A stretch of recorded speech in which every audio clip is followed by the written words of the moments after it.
Hey witches, how you doing today? My name's Tao. Welcome back to another video. Pardon the voice.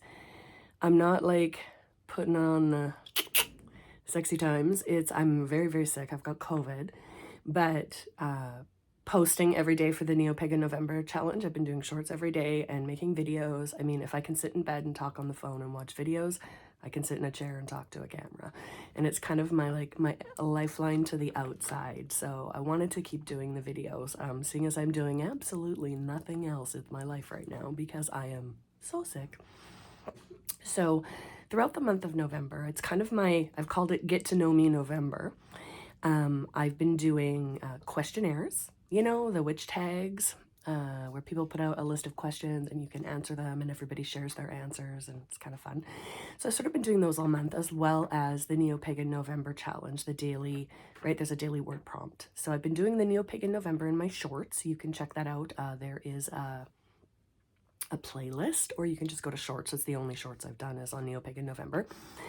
And I had done earlier in the month, I started out with the More Than a Witch hashtag. I did that one. Then I did the 4 videos, split over 4 videos. I did the 77 questions tag, which was a lot of fun. Now I've got another one I'm going to do is the Trad Witch tag, hashtag Trad Witch tag, from, I'm going to butcher this, but I think it's Menomqua. I don't really know how to say her name. And she's not necessarily a newer YouTuber, but new to me. I just started watching her, and through the Trad Witch tag have found so many new channels to watch that are also traditional witches, which is really exciting. I mean, traditional witchcraft covers it's a very large umbrella, but just really interesting to find some new practitioners. So I thought I'd throw my hat in the ring, and it's just 10 questions. So we'll go through, we'll answer those. And then, yeah, if you'd like to do the hashtag Trad Witch tag, would be cool. I'd like to see it. So question number 1, what kind of craft do you practice? I.e. folk magic, traditional witchcraft, Wicca, modern witchcraft, ceremonial magic, eclectic occultism, etc. So I'm definitely traditional witchcraft with strong like folkloric elements. But yeah, very much traditional witchcraft by the book. Number 2, what paradigm, faith, or philosophy informs your craft? I.e. spirit model, animism, Neoplatonism, psychological approach, energy model, polytheism, etc. In the last couple of years, I have really transitioned into the animist model.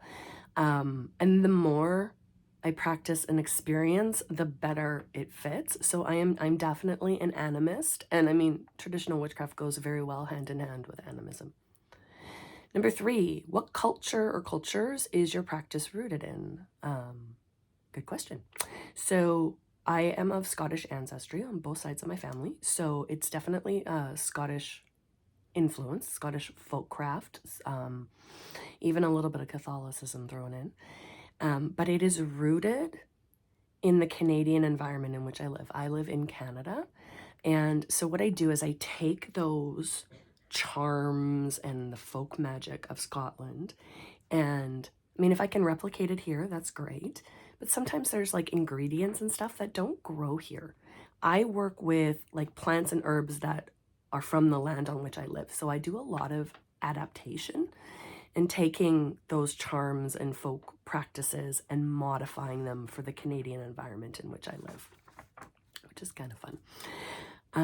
Question number 4, how long have you been practicing and how did it all start? Oh, so it started when I was 19. I'd already left the Catholic Church. I was raised Catholic, and I'd already just left the Catholic Church. It was not for me. And then I found out about this thing called witchcraft, and yeah, I was like, oh, this is like the opposite of Christianity, right? You work with a goddess, not a god, and there's multiple goddesses, not just one. And it was very reactionary. Yeah, I was kind of the hippie goddess love and light crowd for a while, for a few years, and then I started going, it doesn't really fit. And I kind of fell out with my witchcraft for a while, and then I came back to it, and I was like, okay, I was kind of dabbling here and there and doing my best to kind of just create like an eclectic practice for myself. And it wasn't until kind of the end of 2018 into 2019 when I really discovered traditional witchcraft, and I went, oh snap, that's where home is. And so, yeah, there's another question. We'll get into it more later. But yeah, so I've been practicing since I was 19. I'm 45 now. I'll be 46 in a few weeks. So 25, 26, 27 years. On and off. On and off. I don't say that to be like, oh, I have this like wealth of knowledge and information because I've been practicing for so long. No, I spend a lot of that time going, huh? I don't know. This doesn't really fit. Like, this isn't really quite right, but I'll do my best. And yeah, it wasn't until I found traditional witchcraft that I was like hardcore witch.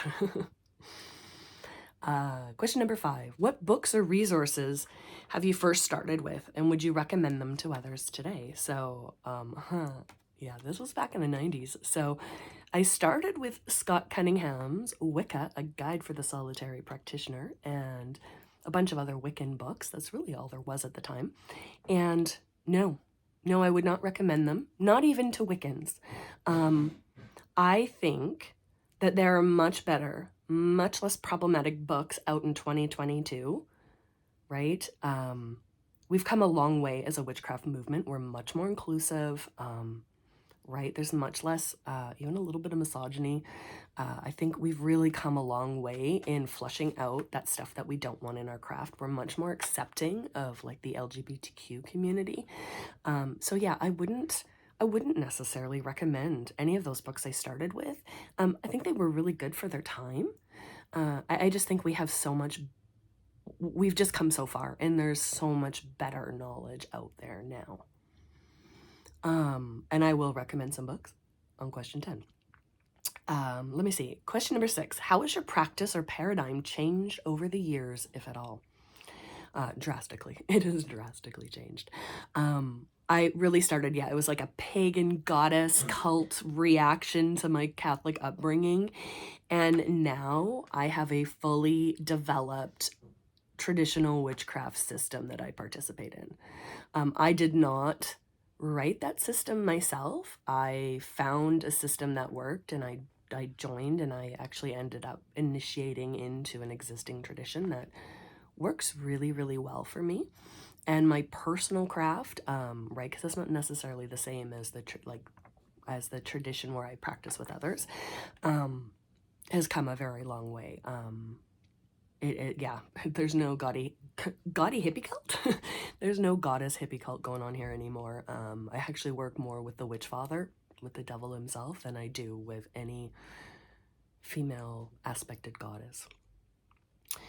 All right, number 7, what does your daily and regular practice look like, and what do you do on a regular basis? So, interesting enough, this is something that I have struggled with for a long time. I've got ADHD, and I can commit to something daily, no problem, for the short term. Even like weekly, no problem for the short term. But eventually what happens is life kicks in, I get busy, I kind of fall behind on it, and then I start feeling down on myself, and I'm like, what's the point? I don't know, I've dropped the ball now, blah, I suck, and I just sort of never sort of recover from that. So that being said, there is one thing that I do almost daily. My goal is daily, but I just go as often as I can, is getting out of doors.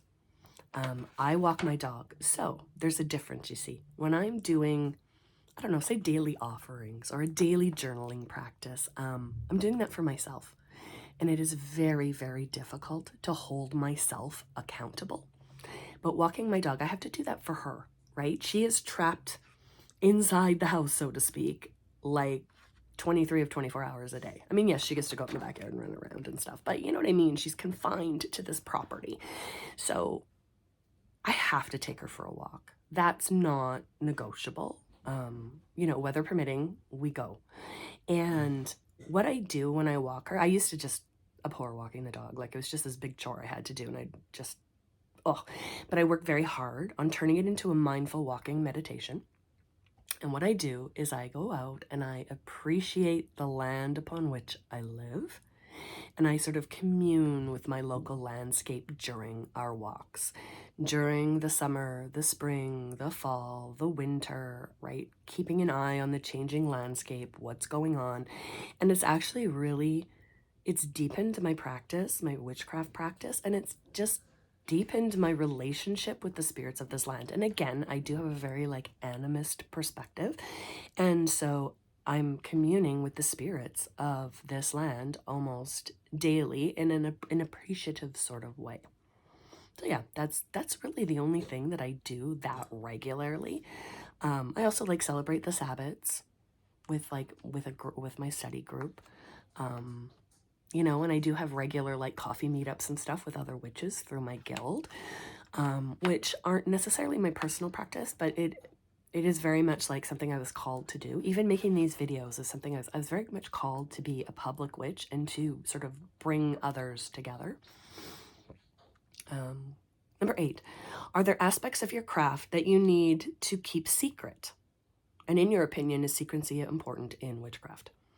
So no, there's nothing in my craft that I need to keep secret, where it's like, ooh, like I like you can't tell people that. I'm very, very open. But I also recognize that I'm sort of the exception to the rule. And there are definitely things that, I mean, if somebody asked me about them, I would tell them, but I'm not out there advertising and sharing publicly because they're personal messages, personal gnosis. But I will share if I feel that person is, you know, willing to listen and to accept it. But I do think that secrecy is important. I think I'm an exceptional case. You know, most other witches aren't as public as I am, and I need to respect that, right? That not everybody is as public and as open as I am, and that I do think that there might come a time when there are things that I learn about in my tradition, in my practice, that are not to be shared with other people, that are meant to be kept personal and secret. So I definitely think there's a place for that for sure. Question number 9. What are some of your favorite tools that you use regularly? So definitely go check out my playlist. I think it's called My Favorite Tools. I have a series I'm doing on like whenever I have a new favorite tool. But I think right now, predominantly it's my stang. Well, I have like 5 stangs. My hoods, I work in a tradition where we are required to be hooded, but I'm not a robe kind of girl. So yeah, I have a black hood and a white hood that I wear depending on the time of year. And then probably my black book. So my Book of Shadows, my grimoire, whatever you want to call it. I call mine my black book. And I mean, that thing just makes me feel magical. I picked that up and it is full, a treasure trove of all the knowledge of all the years of my learning. Finally, question number 10. What books or resources would you recommend to newbie witches interested in your kind of witchcraft? Okay, these are the good books, guys. This is just get out your pen. I got 5. The first one is The Crooked Path by Keldon. Always recommend that as my go-to first book. It is an easy read. It is interesting. It's engaging. It covers everything from sort of the rituals and the tenets of traditional witchcraft through to some magical instruction and all kinds of different things. So it's a really good book. Weave the Liminal by Laura Tempest Zakroff, especially if you're solitary and you're like, I really want to codify my practice. I really want to, you know, round out the corners and make sure I'm covering everything. Her rites process that she goes through in Weave the Liminal is amazing. The whole book is amazing. It's chock full of good information for, I think, any witches in the modern day, but it is specifically, you know, living modern traditional witchcraft. Another one is Treading the Mill by Nigel Pearson. I don't know that it's available so much in North America. You might have to order it directly from Troy Books in the UK. But Treading the Mill is a beautiful treatise to traditional witchcraft. Gorgeous book. I absolutely love it. It was the first book I read on traditional witchcraft, and I was like, more. I need more. This is what I want. So, excellent book. Folk Witchcraft by Roger J. Horn. And I mean, anything by Roger J. Horn is very good. He writes, they're very simple, to the point, actually smaller books. His first book is called Folk Witchcraft, and it's really good. It's an easy read. It's very engaging. So yeah, Folk Witchcraft by Roger J. Horn. And finally, it's not necessarily traditional witchcraft, but it's definitely traditional witchcraft adjacent, is Six Ways by Aidan Wachter. I am currently working through Six Ways with my book club, and I've read it before and took a few things from it, but you know, you read a book and you're like, oh, that was really cool, and then you're on to the next book. So this time I'm reading through it and I'm taking notes and I'm making a list of every time I read something and go, oh, I should do that. So I have this long list going so that when I'm done this book, I can go back and actually start working through the system. And he lays out his entire system of witchcraft. It's very animist based. There's a lot right up front about otherworldly travel and trance. It's a phenomenal book. It is really, and it is so to the point. I think there's like, oh, it's right here. I think there's like 42 chapters in this little book. Each chapter is like a page and a half, maybe 2 pages. And it is just packed full of good information. So I really can't recommend it highly enough for anybody that's looking for sort of an entire system of magic to work in. It's very, very good. So yeah, those are my answers to the hashtag trad witch tag by Monomqua. I will tag their channel in the description below, so you can go and find that. It's a great channel and a lot of really interesting. I love it. She's very mysterious. She wears a mask, so you don't always get to see their face. It's pretty cool. Very witchy. So yeah, check it out. Comments, questions, leave them in the comments below. And if you'd like to do this trad witch tag, I would love to check it out. All right, thanks so much, you guys. We'll catch you in the next one.